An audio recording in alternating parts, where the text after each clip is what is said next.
Questa manifestazione è partita per dare informazione, perché con te quanti che siamo? Con te.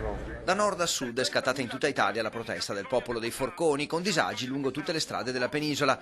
A Mestre presidio all'alba davanti alla Fincantieri con la distribuzione di volantini, ma in mattinata nella provincia di Venezia la situazione più calda si è registrata a Porto Gruaro, dove alcune centinaia di manifestanti hanno bloccato a singhiozzo la statale che porta in città dall'uscita del casello autostradale. Oh, in strada!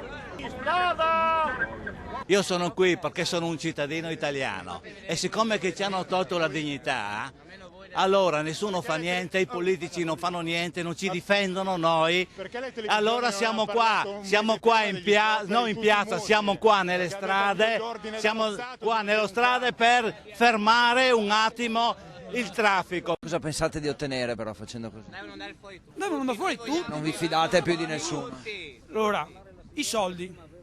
Dove sono andati finiti tutti i soldi? Tra i manifestanti, lavoratori in cassa integrazione, commercianti, casalinghe, obiettivo il governo e le crescenti difficoltà economiche. Non ci fidiamo più dei nostri governanti, basta! Qua manca un disastro di gente, ma fra poco se andiamo avanti, ora di questa sera, domani saremo un disastro, facciamo le corriere in tutta Italia, andiamo a Roma. La protesta ha avuto anche attimi di tensione quando alcuni organizzatori chiedevano di allentare i blocchi per consentire il passaggio delle auto, con i poliziotti in tenuta antisommossa che si sono avvicinati. Poi la situazione è tornata alla calma, ma gli animi sono davvero esasperati.